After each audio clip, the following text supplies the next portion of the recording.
আরও বেড়েছে জ্বালানি তেলের ভোগান্তি। রাজধানীর সব পেট্রোল পাম্পে তেল না থাকলেও যেসব পাম্প তেল সরবরাহ করছে সেগুলোতেও গ্রাহকদের দীর্ঘ লাইন অপেক্ষা করতে হচ্ছে ৫ থেকে ৬ ঘন্টা। এমন পরিস্থিতির জন্য সরকারের অব্যবস্থাপনাকেই দায়ী করছেন গ্রাহকরা। তবে পেট্রোল পাম্পের কর্মকর্তারা বলছেন, সব পাম্পে সমানভাবে তেল সরবরাহ করলে গ্রাহকদেরকে এমন ভোগান্তিতে পড়তে হতো না। শুভ মাহফুজের রিপোর্ট। এই দীর্ঘ লাইন রাজধানীর পরিবাগের মেঘনা ফিলিং স্টেশনে। জ্বালানি তেলের গ্রাহকদের এই লাইন শাহবাগ বাংলাদেশ মেডিকেল হয়ে মোতালিব প্লাজা পর্যন্ত বিস্তৃত। ব্যক্তিগত গাড়ির চালকদের এই স্টেশন থেকে তেল নিতে লাইনে অপেক্ষা করতে হচ্ছে দীর্ঘ ৬ থেকে ৭ ঘন্টা। বাইকারদেরও অপেক্ষা করতে হচ্ছে ২ থেকে ৩ ঘন্টা। আমি সিরিয়াল দিয়েছি 5টা 19-এ, এখন তেল নিতে আসছি আপনার 12টা 37-এ। সকাল 5:30 আসছি, আর এখন তো প্রায় 1টার কাছাকাছি। এতক্ষণ হলো যে রাস্তায় আছি।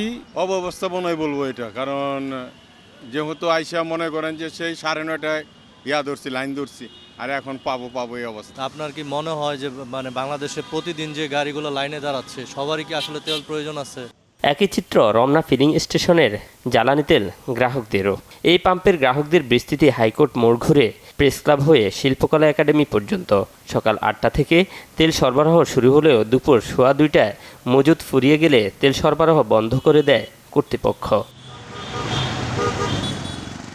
জানতে চাইলে রমনা পেট্রোল পাম্পের কর্ণধার ও পেট্রোল পাম্প ওনার্স অ্যাসোসিয়েশনের সভাপতি জানান, পাম্পের চাহিদা অনুযায়ী তেল না পাওয়াতে এই সংকট।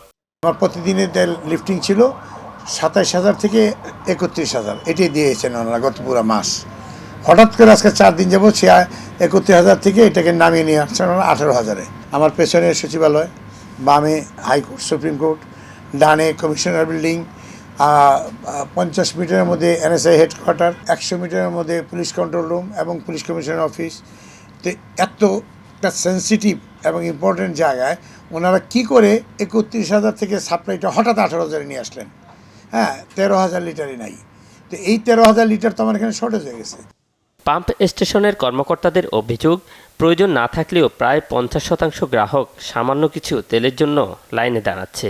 এছাড়া জনভোগান্তি এড়াতে কৃত্রিম চাহিদা বন্ধের পাশাপাশি সব পাম্পে সমানভাবে তেল সরবরাহের দাবি তাদের।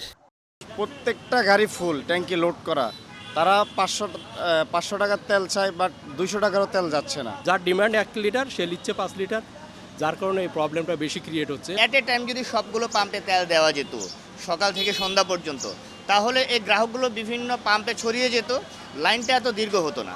আর লাইন যদি দীর্ঘ না হয় তাহলে সংকট মনে হবে না। এই লাইন যত দীর্ঘ হয়, আপনাদের ক্যামেরার ফোকাসও আসে লাইন দীর্ঘ, গ্রাহকদের কাছেও মনে হয় লাইন দীর্ঘ, আতঙ্কগ্রস্ত হয়ে যায় যে মনে হয় আসলেই তেলের সংকট। এটা যদি করা যেত আসলে, যে সব পাম্পে অ্যাট এ টাইম তেল দিবে, তাহলে মনে হয় এই সংকটটা থেকে কিছুটা হলেও উত্তরণ করা যেত। দেশে শতভাগ উৎপাদন হওয়া পেট্রোল এবং 70 থেকে 80% উৎপাদন হওয়া অকটেনের এত সংকট কেন?